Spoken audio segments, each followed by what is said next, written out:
It comes down to trust. And unfortunately for Fremantle fans, it's in short supply after 3 decades stuck in the twilight zone of false hope. It's like being stranded perpetually in a doctor's waiting room. You can only read the same magazine so many times. The Dockers' round 6 loss to previously winless Melbourne was just another example of not good enough when it counts. Surely they expected an ambush from Melbourne, a team that was zipping 5 and under the searing Victorian media blowtorch. They had a plan A for Cozzy Pickett. His name was Heath Chapman. But when Chapman was withdrawn through illness on the morning of the match, there was no plan B, or at least none the players could implement. 5 goals later, and the Dockers were back in the pack. Midfielder Andy Brayshaw said the signs were evident from early in the first quarter. Fellow mid Hayden Young said the Dockers took the D's lightly and their attack on the ball was found wanting. Justin Longmuir says they have to rediscover their identity. The problem is they are all just words. A win over Adelaide on Friday night on Anzac Day will help, but it's going to take some meaningful wins against quality opponents and better efforts on the road. I mean, for goodness sake, this team has had 30 years to get its travelling psyche right, to convince the Freo masses that this team is more than just a big tease. At West Coast, co-captain Oscar Allen was rested and spent Easter with his family to refresh while his teammates almost pulled off an upset over Essendon at home. Oscar is back and we are told will play against Hawthorn on Sunday in Melbourne. We are brought to you by TabTouch. Got the touch? Download the TabTouch app today. Imagine what you could be buying instead. For free and confidential support, visit gamblinghelponline.org.au. Craig O'Donoghue, welcome, and it's good to be back. I'm welcome or you're welcome? No, Because, both. because we haven't seen you for a couple of weeks. I've always been here. It's welcome back to you. Thank you, mate. We'll get onto that in a moment, my travails across Australia. But it's been a really busy morning at both West Coast and Freo. You're at Fremantle. Quite an eventful morning. Tell me what happened firstly with Sean Darcy and Alex Pearce. Yeah, so very late in the session, they were doing contested work, 17 on 17 it was, and the ball went inside 50 for the purple team. Alex Pearce was playing for the yellow team, and Darcy and him just cracked in at the same contest, and the sound, like it made just a thwack sort of sound. You know, when you hear two bodies just absolutely smash and it just doesn't sound right.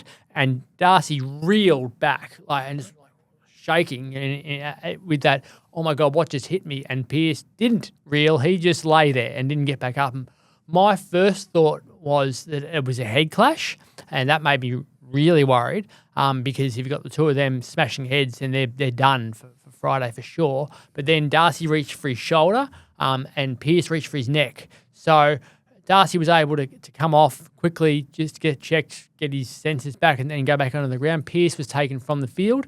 He was still holding his neck as he walked off, went back into the rooms to be assessed, came back out shortly afterwards, about 10 minutes later, and was standing on the sidelines talking to people. But it was constantly reaching for his neck and doing the twists and just, how are you? You just don't know with these sorts of things. How will he wake up in the morning? Yeah. How will he wake up the morning after that? Necks can be tricky things. Yeah, so it could be nothing. It could be something. It's one of those ones. It was just so hard. Like they went at that footy like it was the most important thing. So in many ways, that's what you want your players Yeah. going hard at a training, but not at a cost. Yeah, well, it was funny because they've had a tough week. Like they've been absolutely barreled by Justin Longmuir over how they played. He stopped training at one stage today and went at them. Like it was swearing, what the F was that? How the hell do you allow that bloke to be standing? So Cooper Simpson was left alone in the centre square. Just no one near him, and the yellow So he went ballistic. Now and he stopped it. Yeah, I've never seen him do that before. He does stop training and have a word, but he doesn't go ballistic. Yeah, it was near the boundary line, walked out, swearing, pointing, gesticulating. You blokes, you're all interested in going after the footy. Well, how about guarding the space and doing something for your team to prevent that bloke from getting the ball like he did there? Because earlier in the session, in a different sort of drill, Cooper Simpson had got the ball at half back and run forward and had 4 bounces and had a shot for goal. And Luke Ryan lost his mind at that point. He's like, this is the second time we've allowed someone to get through there. We can't be letting this happen. So the players tried to police it. This time Justin Longmuir policed it. And then shortly afterwards we have the Darcy Pearce moment. There was also Pat Voss and Matt Johnson clashing, and the arms went up high, and then there was a push and shove and shake each other to the ground and scuffle, and they had to be separated. And So this wasn't show. This was all fair dinkum stuff. This was fair dinkum stuff. Do you think Justin Longmuir was this him wanting to be harder on his players, or do you think this is also a reflection of the pressure he's under at the moment? Because let's be honest, they need to play finals for his future. Yeah, I don't think it's a reflection on him. I think it's showing that he's holding him to higher standards. So in South Australia, in the Barossa, he said at half time he went them. He gave him a really good cook, saying that the way you're playing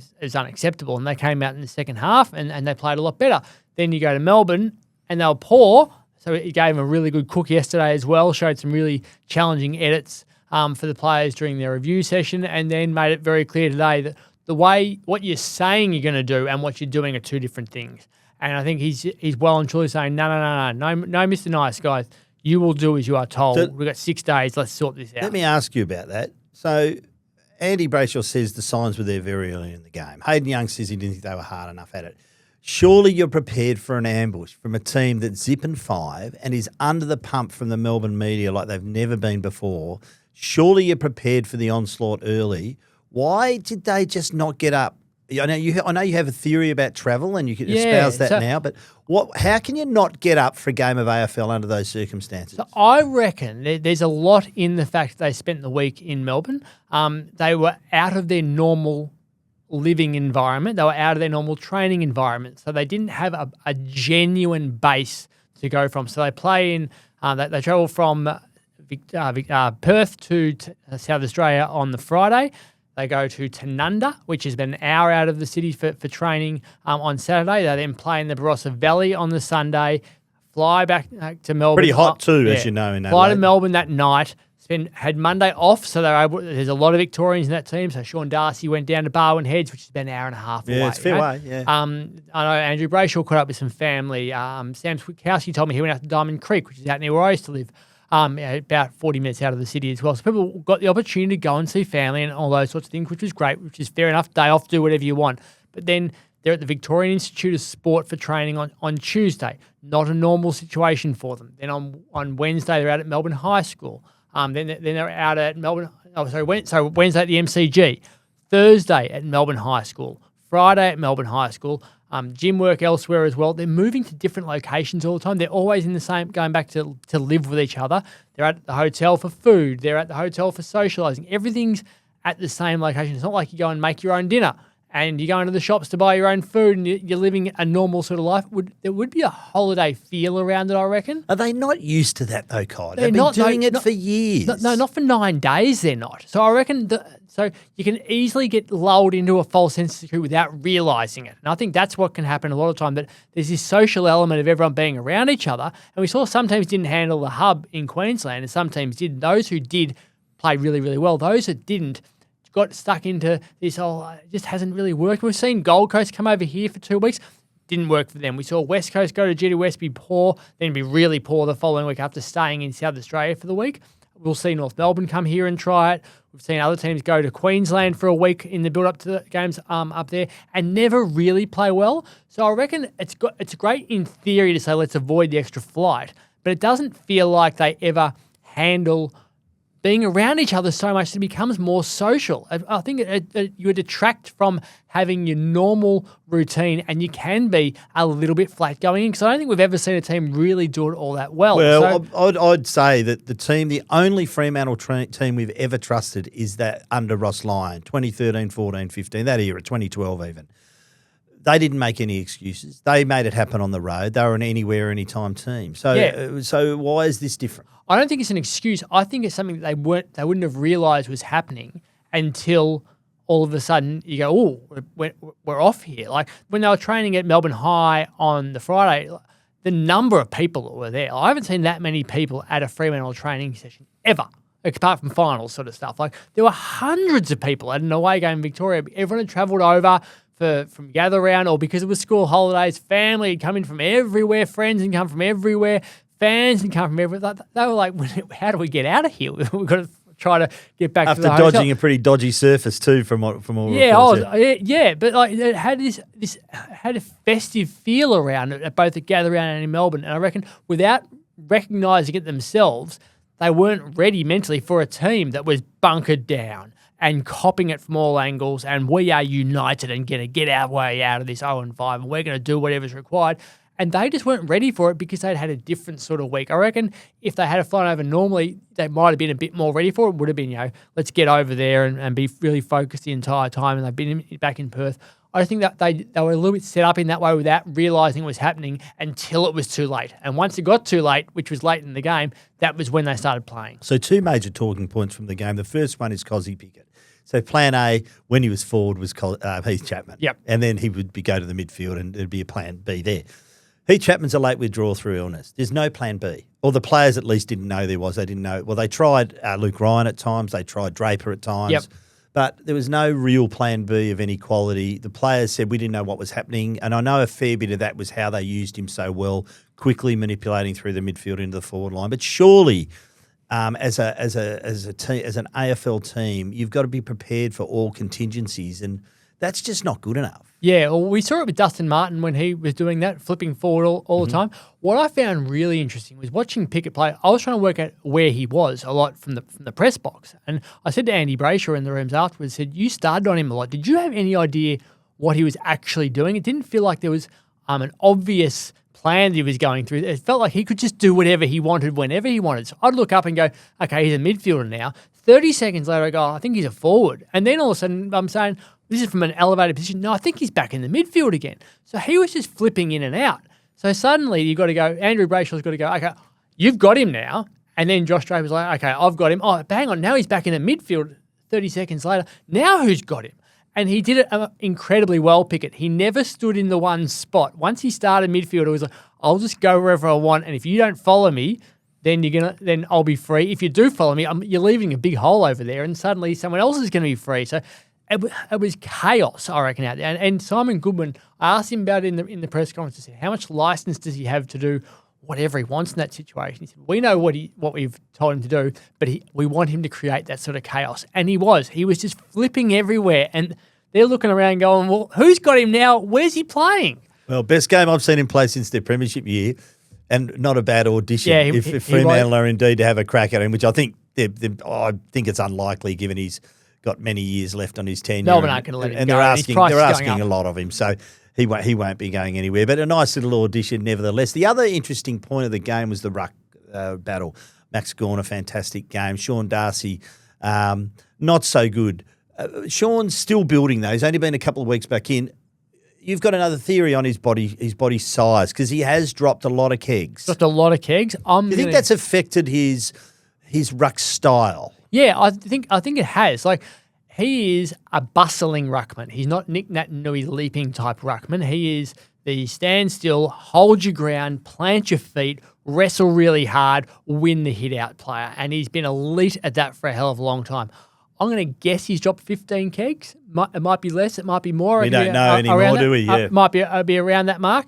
And I reckon what happens now is when he plants the feet and when he gets into the wrestling position and stands in the exact same technique and does everything that he's done over the years, suddenly he's not the heavyweight anymore. He's a little bit lighter, and the guy he's wrestling with is heavier than him. So now he's wrestling with a disadvantage and is getting pushed out of the way. And I checked the stats. So he's had 61 ruck contests in both of the games against Melbourne and Richmond. He had 22 hitouts against Melbourne, 22 against Richmond. That works out to being 32.8% of ruck contests he won against Melbourne, 36.1% against Richmond. So mid-30s ruck contests. He's losing a lot. Last year, he won 52% of his ruck contests against Melbourne, drops to 32% this time. Overall last year, 49.5% of his ruck contests he won. The previous year, 56%. The previous year before that, 54 and 54 in 2021. Now he's at 34% after these two games. It seems to me that with Toby Nankervis and Max Gawn, they were able to use their extra weight to push the less of his weight out of the way, and he's going to have to adjust to that, because when he gets his hand to it, he's still getting the same hit-outs to advantage percentage. He's just getting his hand to it less. Pretty important this week, O'Brien. Really good Adelaide midfield. What happened? So Justin Longmuir's already dismissed the possibility of Liam Reedy coming in as that second ruck because I assume Luke Jackson's still a week or two away. Yeah, Luke Jackson's at least a week away. He went to Melbourne. He travelled. He didn't go to South Australia, but he went to Victoria and he trained with them there. So he didn't look like he was ramping up in that week. It was the build towards ramping up this week to get ready for next week sort of scenario. But they like Jackson as we know, as a forward ruck. And then Darcy can spend some time on the bench and push forward a little bit and kick those 2 goals in the weekend. They tried Liam Reedy as a forward ruck in Geelong and it didn't work. He's not a ruck. He's not a forward. He's a ruckman. So he wasn't taking marks. We're struggling to bring the ball to ground, not applying any pressure. So since then they've used Tracy and Pat Voss and Josh Draper and now Oscar McDonald as that backup ruckman. They think, well, Liam Reedy isn't a ruckman. He is a ruckman. He's not a forward. He doesn't play as a forward in the waffle. He plays as a 100% ground time ruckman. So if you bring him in, you're asking him to play forward, what's he going to be able to do? You're going to lose there, but you'll gain in the ruck. So where do you want to lose? Do you want to lose in the ruck or do you want to lose in the forward line? At the moment, they're saying if we're going to be weaker in one department, we'd rather be weaker with the backup ruckman than be weaker with our third tall forward. So unlikely. Unlikely, yeah. Week. Okay.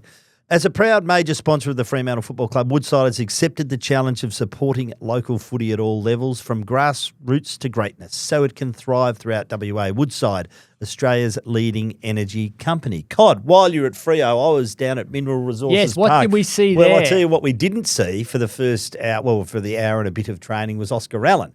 Now, that's not unusual early in the week because he's often managed differently to other players. But he didn't play. But he didn't play over the weekend. So we know that Andrew McQualter revealed yesterday that he was given the weekend off, given Easter off, to spend it with his family, which is why we didn't see him in the rooms for the Essendon game.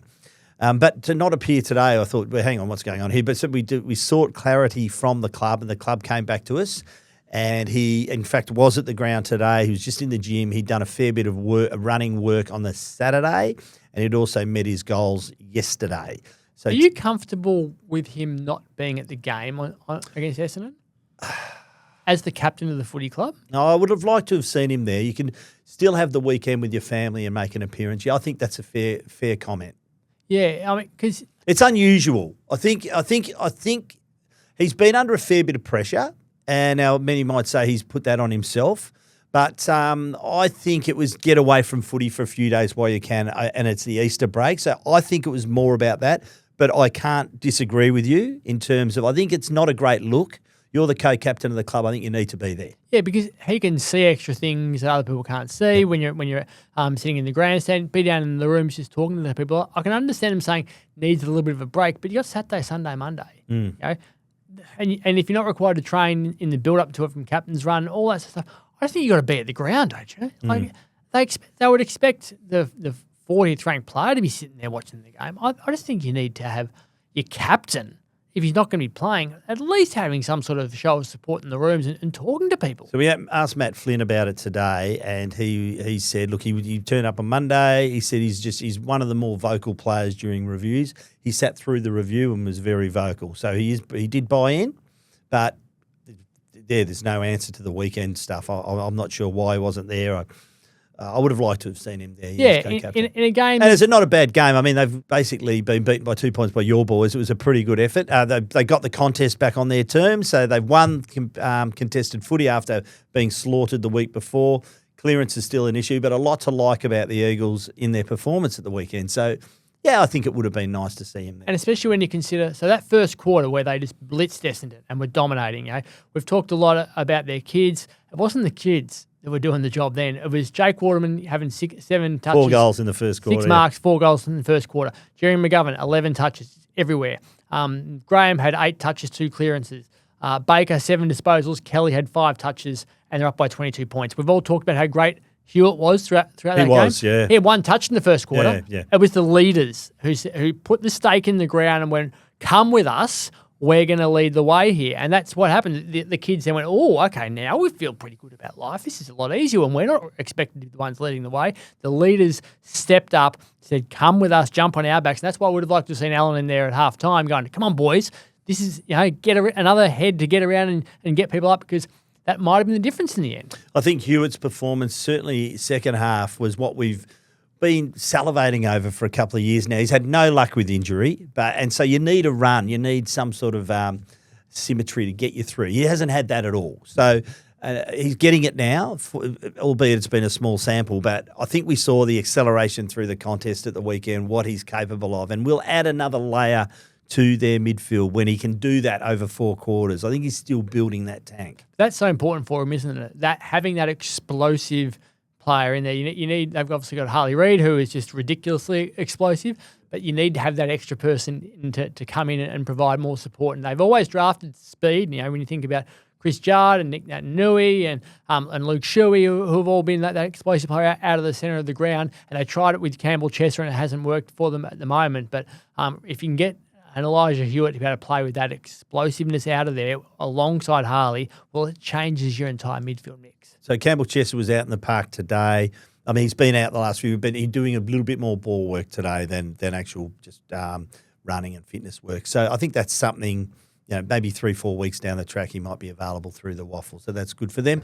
Tell me, how do you think they will react towards Tom Barrass? I reckon it'll be really good fun at the weekend. I think there's a lot of love between the teammates.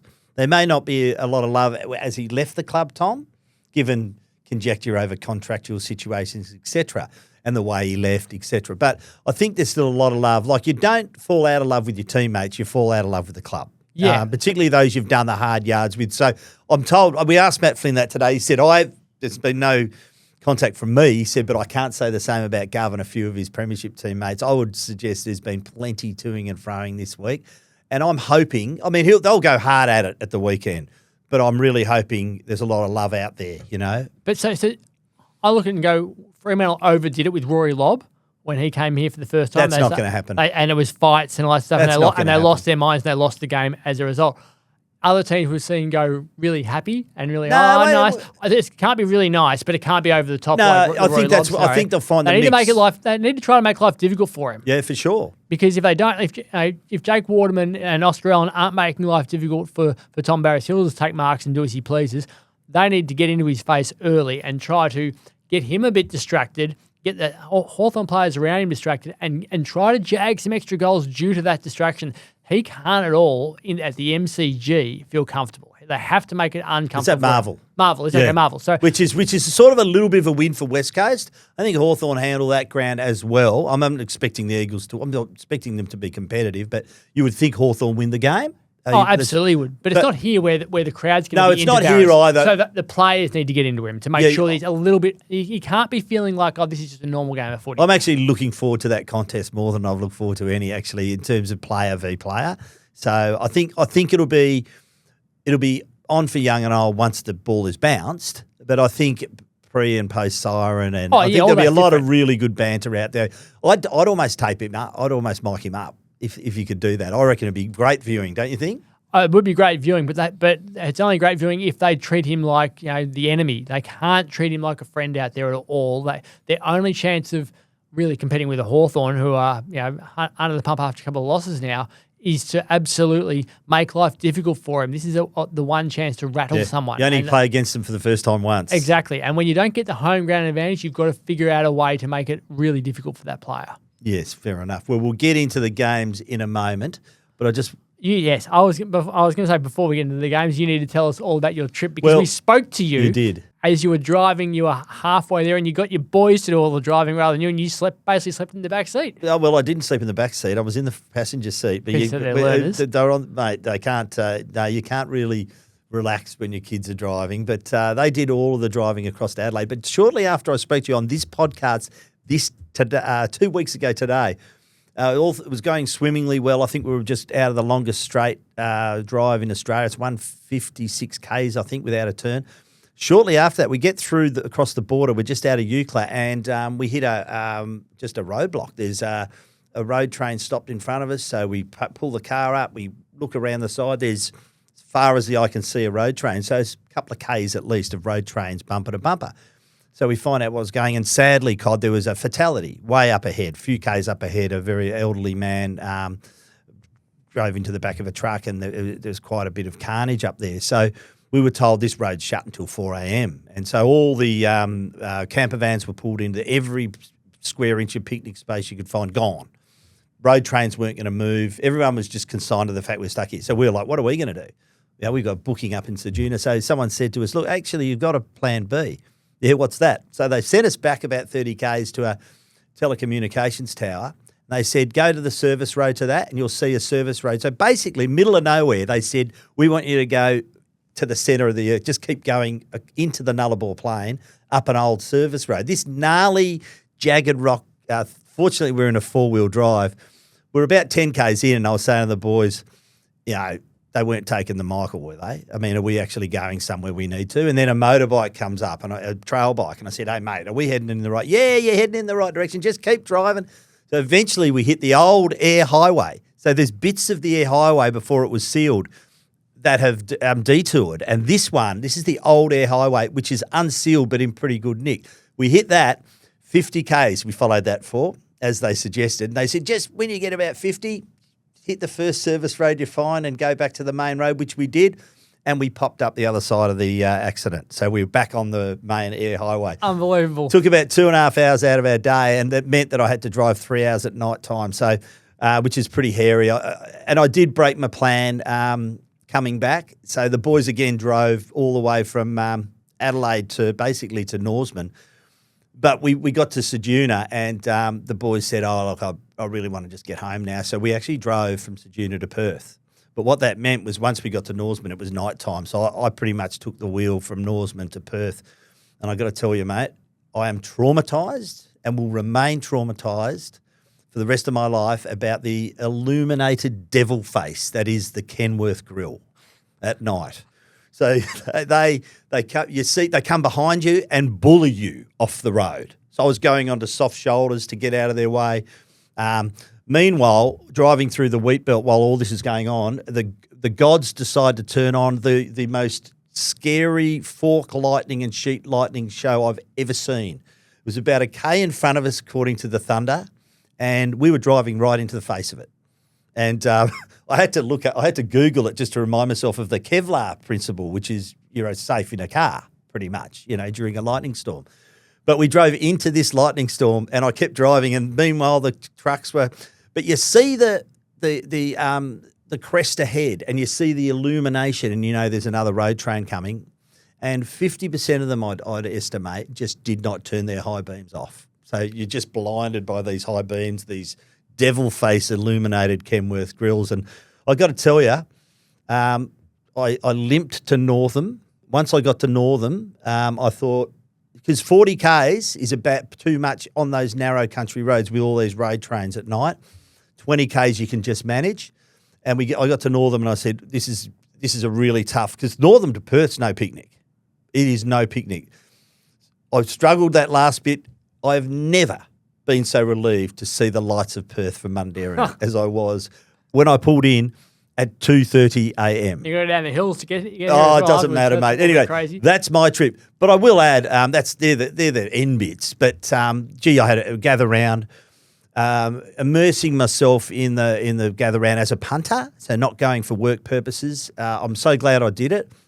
I'm now of the view, as I pretty much was anyway, that it belongs in Adelaide. I think Perth can get its own version, but a bit different. So as we have the North Melbourne games transferred, now I reckon you could get 3 or 4 teams here playing some sort of a mini gather round in the middle of winter. But I think gather round, bar if it can get to Tassie for a year, okay. But I think with the venues there, it's unlikely. I just think they do it so well. And I think Perth would be a great venue per se, but I think the tyranny of distance. I mean, Adelaide, you can drive from Melbourne, you can fly. And I just think the setup, the bridge being so close to the city and you walk from the city to the ground, it's just a great setup for this particular concept, and they do it well. And that the concern of doing a miniature version of it here in middle of winter and trying to get people over for our better weather in winter is it's not going to be the same. And therefore, it's not gather round, and therefore it can only be really a disappointment to what it is. I think so. It's a risk that you don't want to be the place that goes, we will try a different version of it and it not be as good, and then everyone go, well, that was stupid. So I can see why people want something different here as well, but I'm not sure that it will be embraced the same way due to, as you said, the cost and the distance. And what I love the most, so we stayed in Glen, which is a half-hour tram trip. And, of course, with your gather-round tickets, everything, public transport's free. I love getting on the tram in Glen, and as you stopped along the way, the carriage would fill with all denominations. So every single colour of the AFL. And everyone would have a bit of, they'd get into you about your Hawthorn colours, and then someone from Richmond gets on and they're getting into them. And it's all good-natured. I felt like even at the ground, Cod, and let's be honest, I stood on the hill when Hawthorn was getting pumped by Port Adelaide. It was still pretty good-natured. A couple of aeroplanes came away, which you expect, and that's all part of it. But I love it really was a celebration of footy. You get your odd idiot, but you get that at any game. But yeah, they do the celebration so well. Yeah, and now you mentioned that bridge, like walking back along the bridge after the Essendon Melbourne game, which had come after the Carlton West Coast game. Like the thing that stood out to me, I walked past Jordan Lewis, who was there with his kids. Walked past, bumped into Matty Rosa, who's working at Essendon these days as a list manager. Everyone making the same journey across the bridge. And then there was GWS fans, and there were Hawthorn fans, and there were Port Adelaide fans, and Essendon, and Melbourne, and Carlton, and West Coast, and Fremantle. Jumpers. You just saw jumpers and scarves everywhere. So, yeah, it was fantastic. And more importantly, the most important part about it was that you drove all the way to South Australia and watched your team lose. So that was good fun. Thanks, mate. Yeah, thanks for reminding me. Now, let's get on to a couple of issues. Obviously, the big news being the sentencing of Noah Balta finally. So he's avoided a jail term, been fined $3,000, issued with an 18-month community corrections order. And here's the real catch. Very interesting. Punishment, assigned a 3-month curfew after a court hearing, but there's a 10 p.m. curfew being put on him, meaning he's going to miss a lot of night football. Has to be at home. It specifically says home by 10 p.m. Yeah. So this is a punishment directed at him for his actions. Now, there's talk of an appeal, but I mean, I'm not part of his legal team, so I'm not telling him what to do. But I'd be accepting this one. You've avoided a jail term, and there should be a punishment, and clearly this is one. And this is a really big punishment because when you look at it from a football perspective, now he copped the 4 weeks, which we all thought, or a lot of people thought, I was certainly one of them. Should have been far more because we talked bringing the game into disrepute. Yeah, like we've got Pat Voss getting 3 weeks for it doesn't striking, feel. It did and not he's got feel 4 right. weeks for assaulting someone on the street. So when you look at the 10 p.m. back home in your house at night, round 7, Richmond. That's this week. Richmond play Melbourne at 7:30 p.m. Can't play in that game. No. Got to be home by 10 p.m. Round 11, Dream Time of the G versus Essendon, 7:40 p.m. start. Not playing in that game. Got to be back home. Round 12, they play GWS. How can he be home if he's in Sydney? Yeah, He's not going to Sydney. Round 17, we don't know yet when this game will be played, but it's against Geelong at GMHBA Stadium. They play a lot of night games there in winter. That could potentially, when the second half of the fixture comes out, be a game he'll miss as well. They then play Essendon in round 18. That could be a game he misses as well. And then round 19, they're over here up against West Coast, which is the last round that he will be unavailable. July 22 is when that finishes. Can't travel to Perth if you've got to be in your own house by 10 p.m. So he could miss around 7, 11, 12, 17, 18, 19. So that could be 6 games that he misses. And that's on top of the 4 that he missed already from the AFL suspension plus the 1 in the VFL. That's a punishment.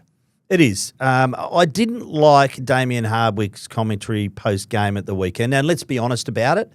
Balta doesn't play, Gold Coast win that game. He's restricted Ben King to 2 kicks, 1 mark, 1 goal. So he doesn't play, they win. That's my opinion, right? Yep. So this is purely a football decision to play him. They wanted the 4 points in this game, okay? He was made available. They picked him. That's the way.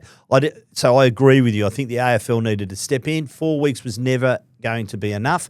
Yes, the sentencing date was pushed backwards, but still you can avoid that at the start if you mete out the proper punishment, which 4 weeks just doesn't seem right at all. But Damien Hardwick buying in and saying the Premier of Victoria, Jacinta Allen, had no right to jump in here and make a comment. This is a community issue. This was not an on-the-field incident. This was an off-field incident outside a pub. He plays for the Richmond Football Club. The Richmond Football Club is within Victoria. She had every right to comment. I think that was arrogance from him. And let's be honest, he's got some personal relationship with Noah Balta. Absolutely, yeah. So it felt like him trying to cause a distraction to me. They've just lost the game. Yeah, they've lost the game, Gold Coast. They lost the game through a lot of the stupid actions of themselves by Pretty fighting blokes on the field. Really issue to be using it as a distraction, I think. Yeah, I agree with you. That Jacinda Allen should have been commenting on it because it's a violent act on the streets, which caused someone to get hurt and someone end up in court with this sort of a penalty. So she had every right as the Premier of Victoria to be talking about it, and Damien Hardwick did not need to raise her name in any way, shape or form. No, I'm surprised he hasn't been wrapped over the knuckles for that one. I think he should have been. I want to make a point. It's separate from the issue because I think Noah Bolton, he's been punished now, okay? He's accepted it. He's contrite, even though it was a disgraceful incident from what we saw on CCTV. But it was an incredible performance on the field. He was amazing, when you can divorce yourself from all of that pressure and the focus and produce that performance, I'm not applauding him as a human being for what he did, but as an athlete, that was some performance. Yeah, and I reckon we saw Shane Warne do it all the time as well. Whatever was going on in his personal life, he managed to go out and perform. And if you can look at it and you go, well, I have to play well, because if I don't, everyone's going to say that I let the team down because of the stuff that was going on off the field. Yeah, he came out and dominated the game, but he shouldn't have been out there. Simple as that. He shouldn't have been out there, and now he will miss more games as a result, and that's what should happen. You shouldn't be able to play footy. You lose the privilege of being an AFL player when you behave like a numbskull off the field. Absolutely, couldn't agree more. Easter Monday, Geelong Hawthorn didn't disappoint. I felt like the weekend was a bit flat in terms of the games. There was no real close, exciting. Well, Essendon, West Coast, of course, but I think that we needed that game, and it certainly delivered. My boys fell 7 points short.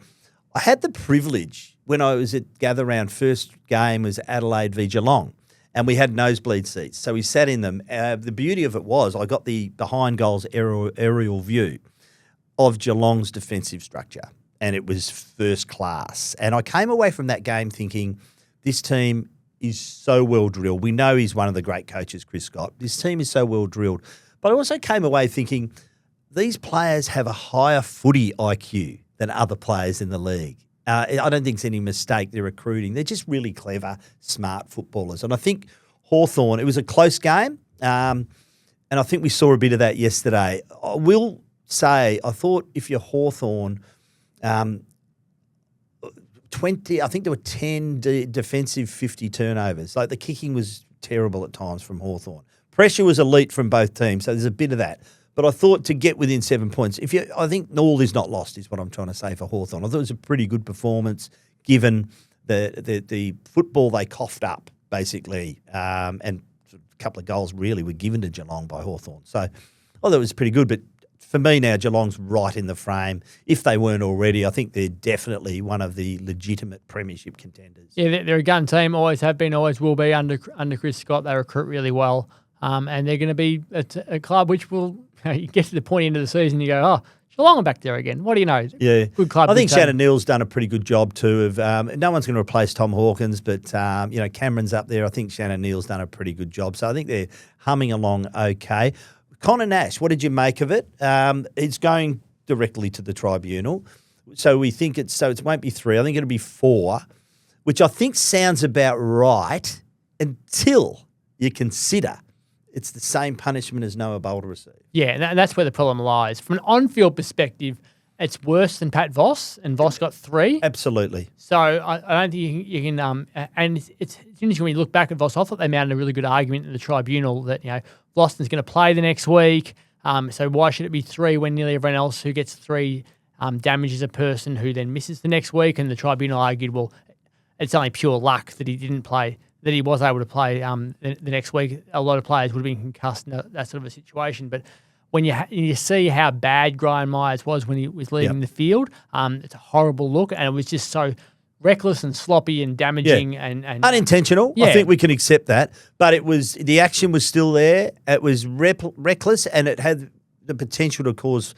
I mean, it has caused some concussion, but it could have been far worse. So I think I'd be comfortable with 4. 4's fair enough. I think 5 would probably be overs. 5, I think 4 would be about right for that incident. And I think you could see the contrition in Connor Nash afterwards. Doesn't make it right, but I think you can tell whether it's that's not intentional. Yeah, 5 to get 5 and beyond needs to be a non-football act where you go, whoa, Yeah. hang on a second, and it's the raising of the forearm, raising of the elbow, genuine punch. 4, I would suggest everyone will walk away and go 4 seems pretty fair. So where are you at with Bailey Smith? Now, Chris Scott is saying we don't want to coach the individual out of players. He just seems like an un-Geelong-like person. Now, this is not isolated. I'm talking about slamming the footy into Jarman Impey's face, and I'll get your take on that in a minute. I think it should be a fine, not a suspension, by the way. I don't think it's bad enough, but we'll talk about that in a minute. But this is now not an isolated incident. This has become – he's a bit of a serial offender. So there's a bit of look at me about Bailey Smith at the moment. With the fingers you're saying as well? Well, the fingers, the looking up at the crowd, come on, bring it on, what are you saying? All of that sort of stuff. He says, look, it's just me getting involved with Easter Monday. Well, what about all the other games? Yeah, you don't see it from Geelong a lot, but I think that's the type of player he is, and you've got to embrace the individual in people because that's why they play well. So there's elements where you can't be crossing the line and giving the bird. You certainly can't be smacking someone in the head with the footy like he did. I think it's worth a week smacking someone in the head with the footy because if he didn't have the footy, he's whacked him. Yeah. So I think you can justify a week for that. But I don't have a problem with players being themselves if they're not doing things that are costing the team goals. Okay, a couple of other games. Collingwood, Brisbane. So is Collingwood now a genuine flag contender? And are we giving Brisbane an out, given that it was a 5-day break? I mean, it was at the Gabba. It was a pretty comprehensive flogging in the end, but they haven't lost in a while. It was a 5-day break. I'm sort of prepared to give them that one. 52 points. I'm not giving them that under any circumstances. I think they were poor, really bad actually, and Collingwood are legit. That's what we know now. You go to the Gabba under any circumstances and win, you are legit. So I think that's the big thing from a Collingwood perspective, and Brisbane will look at it and go, okay, well, we need to find a way to beat the Pies now whenever we get up against them because they haven't been able to do that lately. So I think told us a lot about both teams. So no outs, Brisbane, really impressive. I'm giving them out that week. I think Brisbane's still, in my view now, is still a top 4 and a premiership contender. I think Collingwood's very much in that mix now, as is Geelong. What about Carlton? So I know they haven't – okay, so they beat up on North Melbourne. It's been very disappointing. North Melbourne's got a real issue in defence. Defensively across the field, but also an issue in defence. If you ask the question, name their A-grade defenders. Well, Comben's coming along nicely, but, he's not an A-grade defender yet. Lowe's sort of a in-between sort of player, but they desperately need elite talent in defence, North Melbourne. But Carlton – I feel like they're starting to build here. And I know it's going to sound a bit silly. They haven't really beaten anyone, but their losses weren't that bad early. Defensively, they were still keeping teams to – they weren't getting flogged. They were still keeping teams to a reasonably good low score. So I think there's a bit to – I'm not saying I don't think they're top 4 material. I just don't think they've got it in them. But I like what I'm seeing at the moment. I like their trajectory. They're a middle-of-the-road team. I think that they lack the explosiveness in the midfield to be able to burst clear from congestion. They've got a lot of really good players who are the same type of player. So you can't. They just like that point of difference at the moment, I think, with Carlton. So they've got their key forwards are really good players. They've got some really good backs as well. Their mids are all stars, but they're not. They're the same type of star. So until that changes, I think they're going to find it challenging to break into the next echelon. Adelaide GWS, well done to Adelaide to keep GWS down to 4 goals. I mean, they clearly missed Jesse Hogan, but I don't necessarily think they're a one-trick pony, GWS. I think there's a lot tough conditions as well. They were tough conditions, but that's a pretty good effort by Adelaide. They won ugly, which is a part of their development. I've liked what I've seen from Adelaide this year too. I think they're top 8 material, not top 4. Probably not top 6, but definitely top 8. Sydney and Port. Port I'm still just not sure on. I mean, great performance against Hawthorn. A good win against Sydney. You'll take that every day of the week. But where's Sydney at? Sydney, we don't know. They've had a lot of injuries all Goulden's season. been he's massive loss. Yeah, they haven't been able to work out their forward line yet. Missing Callum Mills also. So you keep throwing up a lot of the names. They're missing 6 to 8 of their best players every single week at the moment, and new coach in Dean Cox. So they've got a bit to do to understand what he wants from them. They're just sort of there and thereabouts at the moment. You don't really know what you're going to get from them, which we have really said from Sydney. Port are growing. They're starting to go, okay, you beat Hawthorn, you beat Sydney. Let's see how you go in the next couple of weeks. Rosie to halfback's been a great move they for get them. North this week. They'll win that. Suddenly they're going okay again. Western Bulldogs, St Kilda. So St Kilda, no man's land still. I mean, one week they look $1 million. Next week they looked horrible. But the Western Bulldogs, got to like what we've seen of them. Sam Darcy, I don't know what to think. I'm very relieved about his ACL, but he's still going to miss probably the rest of the season, if not 90% of it. So structural damage to his knee, a little bit of ligament behind it, no ACL. That's something. I think it's a horrible thing. We love what we've seen of him in the opening 6 rounds, but there's some relief that it's not an ACL. Oh, massive relief it's not an ACL, because that would impact him for more than the next 12 months. So, it's just a shame for them that they can't have Bont and Darcy out there at the exact same time. So the Bont returns. Now, we've just been back page of the paper about the Eagles trying to prize him out of the Western Bulldogs. Collingwood's been mentioned. If I had to put my house on it, I'm saying he's going to be a Western Bulldog for life. That's just my gut feel on him. But what a player. Superstar. Seamlessly steps back in. He is my favourite non-Hawthorn with little rabbit ears player in the competition. I just love watching him. Yeah, he's one that he makes you turn on to watch the Western Bulldogs play, whether you like the Dogs or load the Dogs. You have to watch him, and he's great for the comp. I think we've just about covered everything in there, haven't we, mate? Yeah, I think that's everything, yep. So my favourite time of the week, the Thirsty Camel mailbag. This week we'll be giving away a $50 digital voucher thanks to Thirsty Camel. Get your questions into TheWestSport at wanews.com.au.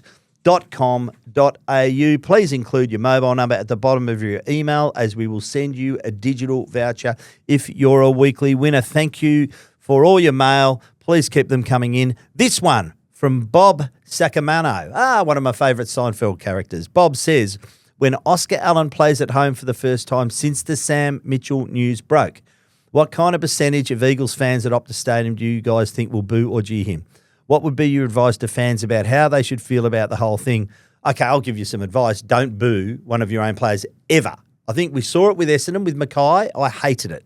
I think there's nothing worse than a club turning on its own player, and you don't need to turn on this kid.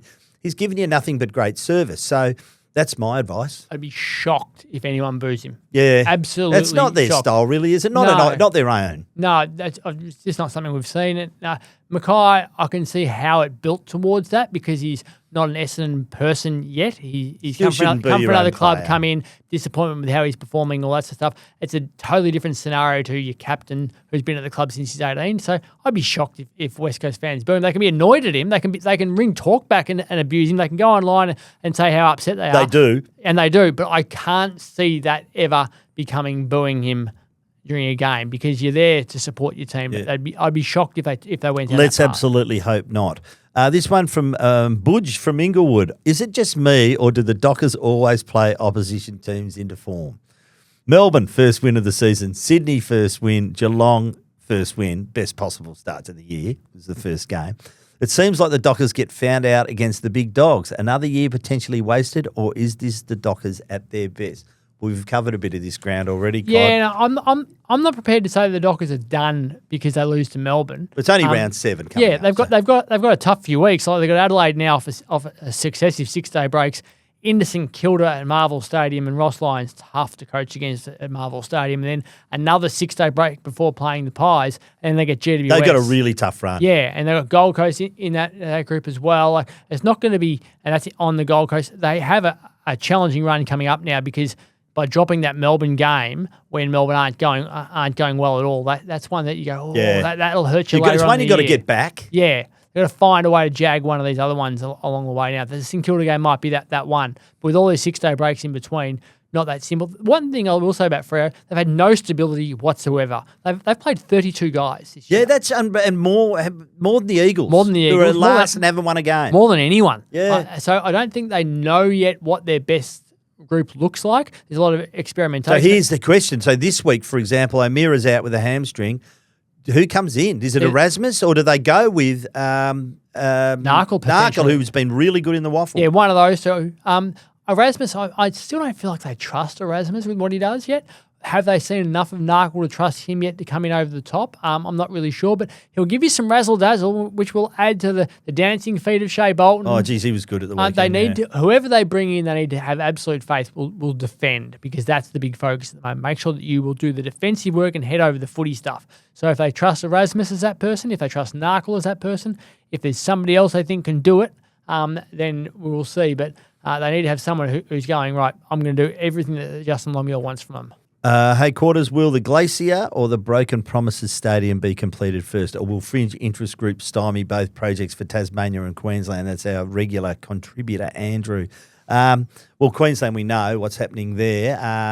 That's been an absolute, SHI, whatever you show that has, just took way long to make that decision. Tasmania worries me. It's just, for a start, I don't think the stadium's big enough, 23.5. It should be at least 30. I think they've underestimated how easy it is to get Tasmania from the southern states. And also, I'm not sure about the roof. I know it's the AFL says it's the roof or bust, but I'm not sure they require one. You have to have a roof in town. Yeah, everyone tells me that, but I've spent a fair bit of time there. I'm not convinced. Have you been to the footy there? No, I've not been to a game of footy, but I've spent a lot of time there. I know how cold it gets. It's fair income freezing. Mm-hmm. When you're watching games of footy there at this time of year, and there's people in massive coats trying to stay warm and beanies and gloves, it'd be freezing out there in the middle of July. And the reality for Tasmania is, if they don't build the stadium, they don't get a team. They've been told that, and if they're not prepared to do what's required to get into the comp, then don't whinge. You don't exactly. You've been handed the opportunity. The argument is that at Macquarie Point, it's very expensive to move the existing infrastructure there, which is it's basically an old sewage depot. So it's going to cost a lot of money, but it costs a lot of money here. Costs a lot of money everywhere. The Burswood Stadium complex, you remember the compounding of that ground because it's an old tip.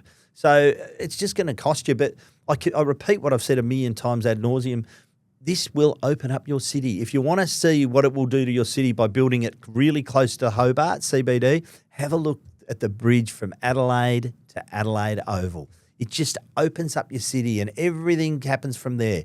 The economy will improve, people will fly into your town, and look at what is around. So, I don't know many people, my mates in Melbourne, who go, you know what, I'm going to go to Tassie for a holiday. But they'll go, you know what, I'll go to Tassie to watch the footy.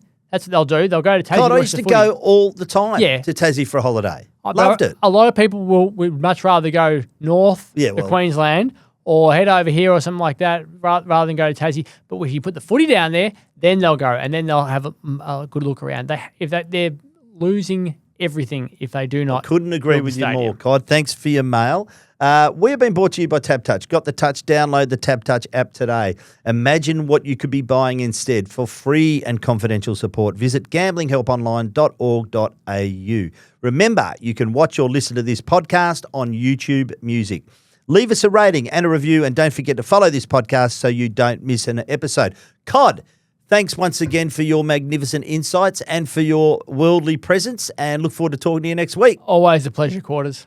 We are brought to you by TapTouch. Got the touch? Download the TapTouch app today. Imagine what you could be buying instead. For free and confidential support, visit gamblinghelponline.org.au.